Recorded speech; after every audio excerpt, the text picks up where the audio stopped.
Thank you for tuning in to WDRB Media, the voice of the community, the only station giving you double the information and inspiration. You're listening to In the Key of J&A Radio Show, and we are your hosts. I'm Angel. And I'm Jay. And we are your favorite hump day hosts in the afternoon. It is Wednesday, 2 p.m., and welcome to In the Key of J&A Radio Show. I am your hump day host, Welcome. Jay. I am Angel. And let me tell you something. It's going to be interesting. Yeah, it's going to be interesting. Very interesting. I hope y'all been tuning in the last few weeks. It's been really, really good. We've been talking more about personal ins and outs, different things on our Would You Rather segment. And I tell you, today is our Black History Month. He's about to ask me some stuff. I have a feeling it's about to be some stuff. I don't know what he plans to talk about today. He said it's a surprise. I'm a little nervous. I want to talk about our Black history. Our history. Okay. You know. But first, how are you? You look so beautiful. Well, thank you. Why are you trying to butter me up? You must want something. I'm not. I just telling you how fine you look, you know. Valentine's was last week. It was. We had a beautiful time. I took her to a nice little restaurant.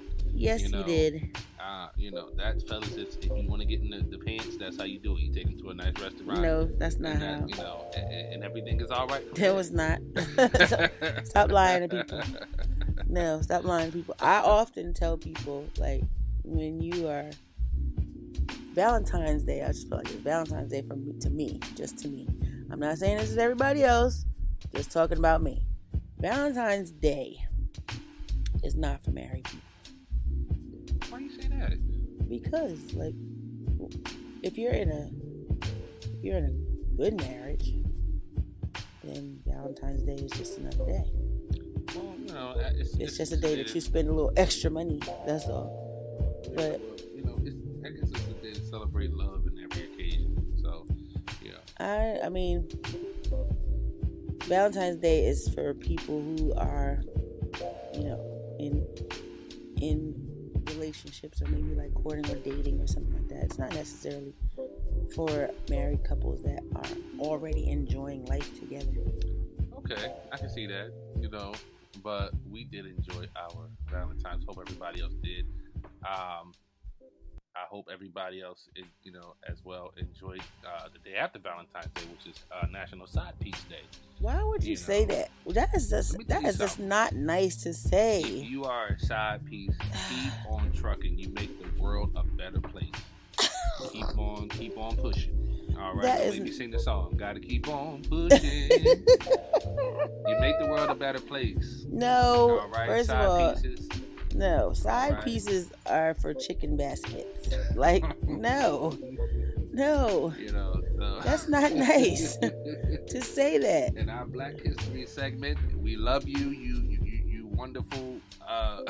Don't you say nothing rude to people. That's rude to call someone a side piece or a National Side Piece Day. Some don't mind being side pieces. If they don't mind being side pieces, go ahead. Let them do what they do. Let me tell you something. A good piece of chicken ain't what it is without some mac and cheese or some mashed potatoes or some yams. It's the sides. Not for me. I don't need the sides. Just give me some really good ghost pepper hot sauce with my chicken. Okay, but that's also muy caliente. That's also a condiment, which is like a side. No, a condiment is not a side. You're saying that a condiment is a marriage with ample racks of shoes. That's a condiment. If the meat was good by itself, you wouldn't need condiments. No. Condiments make the meat better. I saw the word in that. There's no word there. That's blasphemous. I ain't blasphemous. There's no word there. A condiment in a relationship is like a great pair of shoes to go with the relationship. Not a side piece. Having a side or something on the side is not necessary. It's just because you're greedy. How can you say that? look, forgive her offensive statements to all the wonderful hard-working pimps out there, y'all. That's Listen. because, okay, so let me tell y'all really fast before we go to this good commercial break. The only reason why he's saying that is because we watched the documentary of Iceberg Slim. Iceberg Slim, And shout he out thinks, to him. no, God rest your soul, no, sir. no, and no. You 'Cause have you turned think the world upside you down. think you are J Slim. That's what that is. And no. That's the only reason why you shouting out there. Now all of a sudden we listening to all of his albums Look, and everything else. No. The man had wisdom. Iceberg Slim was, He had in my wisdom? opinion, was one of the greatest. Matter of fact, since we're talking about Black history, he is one of the You're going to trailblazers. put Iceberg Slim in I am. I'm going to put Iceberg Slim in a Black History segment, Yep, Iceberg and Slim, give we him a love you. shout out. And give him and his wonderful family. His family or his harem. No, he ain't got no hair though. He's dead. The man is dead. But you know they always You look like you trying to keep his legacy they alive. always say you're not appreciated until after you pass. Well, that's true. So Iceberg, we appreciate what you have. No, brought. we don't appreciate it. You know, You you appreciate have- it. Let's make sure we put that into. We've watched your movies. perspective. We've listened to your albums and added about 5, You've 6. listened to you know, his to albums. your GoFundMe. You know, What? That's right. Iceberg got a well, I think his family member's got to GoFundMe somewhere. There's no GoFundMe. But I'm gonna tell You just said the man is dead. What does he need a GoFundMe for? We appreciate what he has brought to the world in so many ways. Who appreciates it? We do. We're one. So. We don't appreciate nothing. You almost made me say a word on this on this You know, radio show. But Almost said something. But here's the I've been thing. trying to be good this year. Here's the thing. I'm trying to get into my text here, but I'm just gonna. Come on, Let's McAdoo. Look, Iceberg was not only. Still going back there. No, I'm telling you, it was really his wisdom. It was really his wisdom. It wasn't what he did that was really interesting to me. The brother was a genius. He was smart. And people say, "Oh, you're glorifying pimping." No. No. I understand what you're saying. Yes, he was a genius. What he was saying was, if you're glorifying pimping, then no, you missed the whole point. He said y'all missed the message. Right. He said what I did was despicable. He said this was it made me have a messy life. I got in jail. He said it got me almost killed a few times. He said that's not the life to have.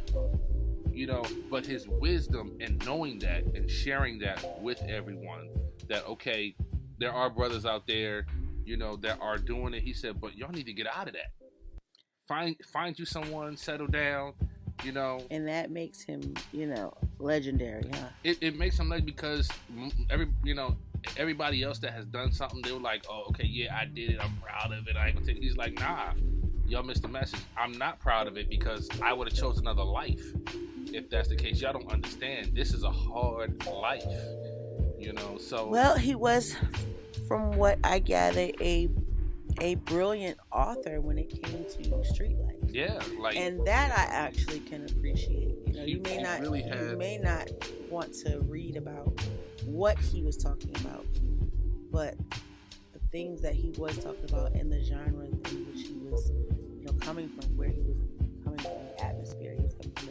I hear that he painted wonderful pictures, and the thing about it is, when it comes to a writer, as a writer myself, you are trying your hardest to be as vivid as possible when it comes to your writing, and also getting a message across. Right. And I heard his books did do that, so I'm not taking away from the fact that he was brilliant. He really was a genius, and I'm not taking away from the fact that he was an awesome writer.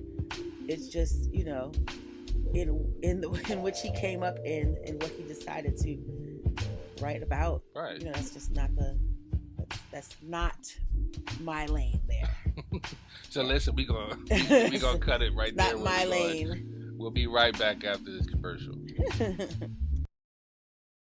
So listen, we're back and we're moving on from Iceberg. We're going on from we'll move on from Iceberg. Can we get back to the side pieces? To all my side pieces, I love y'all. You have you side know. pieces? Uh, Oh, that's so cute. you're not gonna get mad. For what? Why? You know. I have papers on you. I don't know you. No, I don't have side pieces. I don't have side pieces. I have Reese's pieces. You know, I don't have. You are so corny. So corny. No. You better might want to go back and read them books again. No.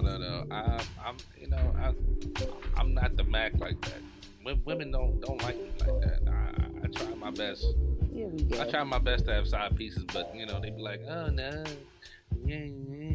Ain't you Angel's husband? Nobody says that. Like, dang, y'all, you know. Nobody says that. They all say that. No, they you. don't. So, you know, but it's okay. You know, maybe one day I have a side piece. Well, go right ahead. But, I mean, if she's gonna don't pay, you got a side piece? if she's gonna pay a bill or two, I mean, I don't mind. Hold up, don't you got a side piece though? I have. Do I have a side piece? No. You know, like I got wifeys. Right, but they're not side They're pieces. not side pieces though. You know, Yeah, got I would wifeys. never put them in the category of a side piece. And I know that sounds crazy because people like, first of all, I know people think that we like deal in polygamy the way we talk about our wifeys all the time. But I don't consider them a side piece. They're too respected. They are In my opinion. in my eyes too. They are too respected. Two beautiful women, Mm-hmm. beautiful individuals, and we call them that only because of how they take care of us. Yeah. They are very, very supportive in everything that we do, Mm-hmm. and they're always looking out for us Mm-hmm. and looking out for me. That's the funny part. The reason why we call them wifeys is because they're actually looking out for me. I was going to say, like, a lot of people think that is because of me. No, and it's they- not. they It's don't- they actually don't because of realize me. that, I'm yeah. the one that named them the wifey, because when I can't be in a certain place because I am traveling or I am working or something like that, and my husband has to go out places to do what he does, Mhm. because he's like a master musician. I ain't you gonna know, say all that. I could say it. I say what I want to say. I'll do like this, but then- Anyway, going back to what I was saying, I'll say because few words. because I can't always be out where he is, my wifeys, they're not necessarily his, they're my wifeys, make sure that he's taken care of in anything that he needs while I'm not there. So it's more about them taking care of me than it is taking care of you. Right. So no, I don't have side pieces. I do have some husbros.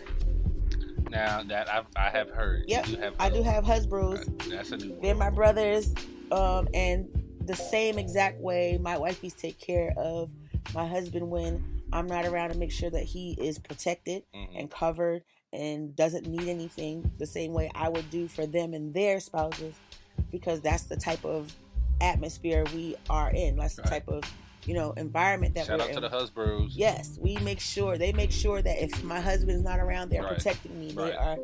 are covering me and making sure I'm not in any type of despair. Mhm. Hey, do you have gas in your car? Hey, do you need to, you need me to do something for you because Jay's not here? Mhm. That right there, that's why I said we live in a totally different, bubble than other people, and Right. people won't really understand that. So shout out to my husbands, Right. Like I'm not the jealous type. and neither am I. I've never been. I am really. I think that's why our relationship is Yeah. as great as it is, I'm because really we're not. easygoing. Like I don't have to look in Angel's messages. I don't have to really look in her situations. In her situation. Yeah, somebody asked that the other day. It was like, oh, are you, what would happen if your husband took your phone for a day? Nothing. Right. Yeah. He'd answer it. He'd send text messages back. Like, Right. Yeah. I mean, nothing would happen. I could give my husband my phone. I could give him my laptop, every email I have, and Right. don't have a fear in the world, because I'm just not. First of all, I'm not interested. Secondly, we just don't have those issues. Like, Well, here's the thing.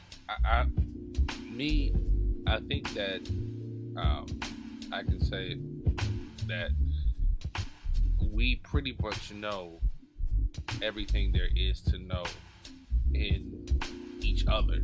Yeah. To where even if somebody else may find something a little disturbing or a little, we don't care. Yeah, that's just because that's just a side note. We right. don't really care about how you think or feel about us. Moving on. But that's how we are. Like, oh yeah, did you know? Angel was this. Yeah, I knew that already.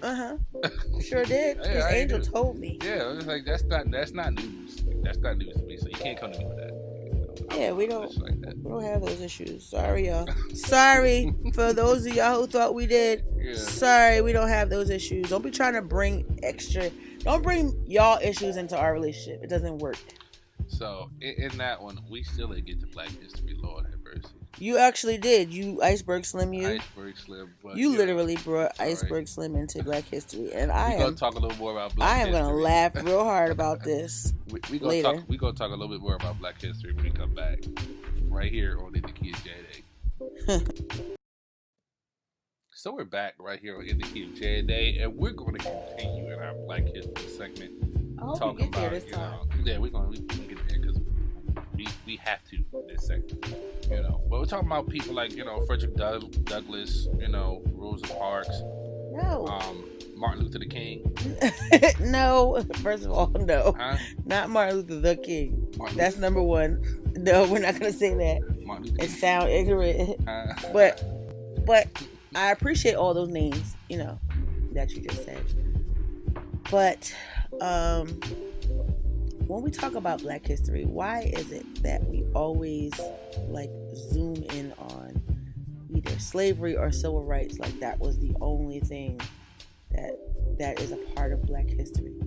I want to give a special shout out to Lady Rosa Parks, Zion Fair Baptist Church in Wilmington, Delaware, Wilmington's most exciting church, because she put on a production last week called Before We Were Slaves, and she gave so much history on how we were kings and queens before we were slaves. You know what I mean? Before we were infiltrated and drug out of kingdoms. And that, to me, that has been branded in my brain ever since she put that production on, because there were things that I didn't even know. Now I love Black History, and it's not a February thing for me. I have endless books in the basement that have all kinds of Black History facts and all that stuff.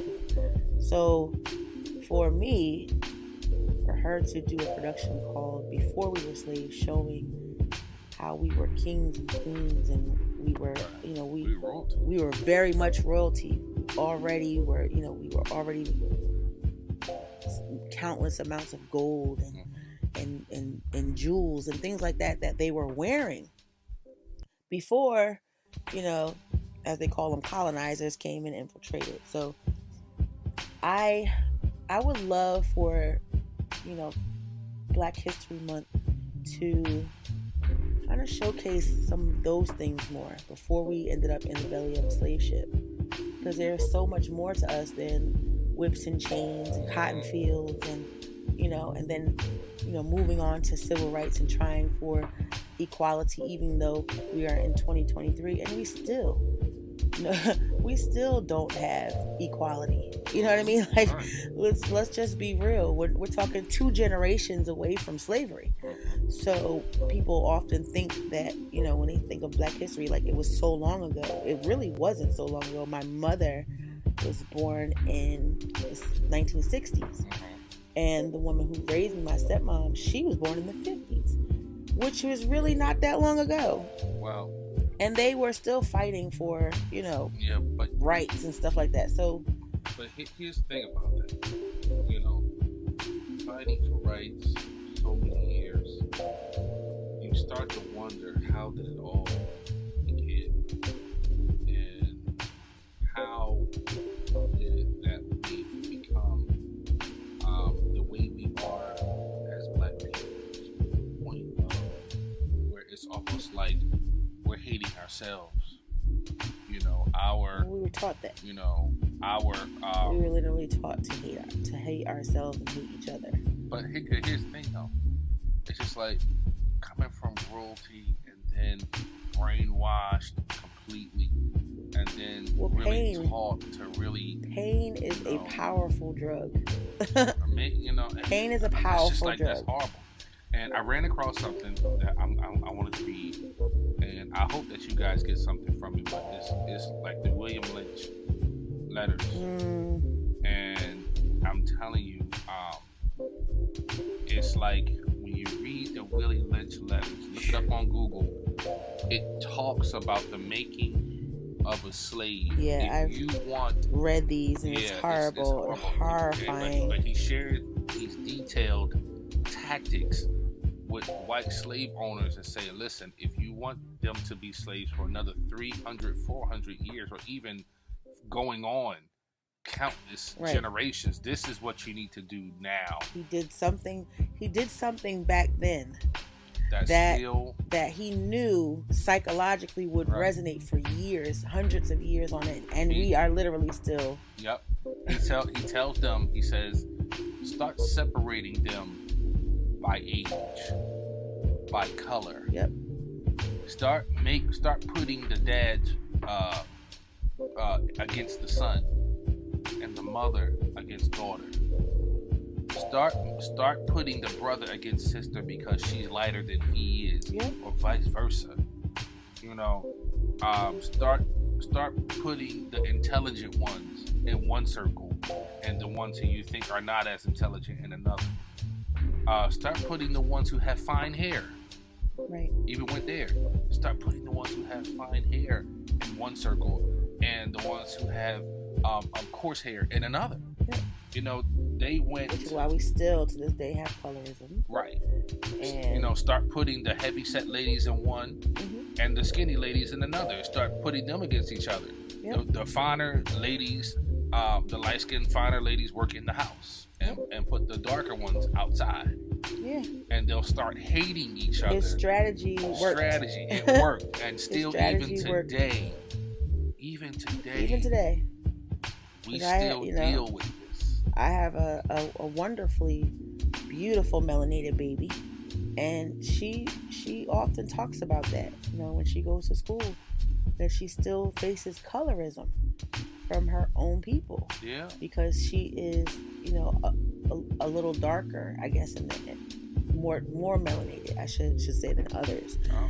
And, we do our best to try to, let her know how to accept all of who she is, and let her know how beautiful she is. And it's so hard to fight society when you're just one person. Right. And we are constantly, that's a battle that we're always in. And I'm not talking about just her or me. Because I have lighter skin, people that treated me different than other people. And until I was old enough to understand, I used to think that, I had that same issue with colorism. I used to look at girls who were more melanated than I was and think that they weren't equal to me, because I was raised to think that, until I was old enough to understand. And honestly, it was from reading the Willie Lynch letters that made me understand why these things were embedded into us even years and years and years later. Why are we still to this day? Because of those letters. And I know people will say, "Oh no, that's not true." I'm telling you, if you read them, if you would understand why we are in the place that we are in, not necessarily just in culture, but why other people, so other people look at us that way too. We're gonna do, hopefully, a part 2 to this, because it's really important that we discuss these topics. These topics are so important. It don't have to be Black History Month for us to discuss these topics, because it don't end at Black History Month. It's always been there, and it's there now. And we already said that we were in the month of love. And here's the thing. Here's how we're going to tie the entire month together. I've always said that, the love month is, it's always usually about a couple, right? But self-love is the most powerful love that you can ever have outside of the love of God. And this love month, by reading these Willie Lynch letters, learn to love yourself by reading what the enemy wrote about you, right, so you can combat that. Right. And that's how next week we will do a part 2 to the Willie Lynch letters, because it is necessary that people understand why we have come as far as we've come mentally, because these things were instilled by generations of ancestors. Okay, I got you. Well, look, y'all, we got to get out of here. Our time has been well spent. We thank y'all for listening, laughing, and learning today. Yes, we appreciate you guys so much. So stay tuned next week, same time, same place, right here in the Key of JNA Radio Show on WDRB Media, iHeartRadio. We love y'all.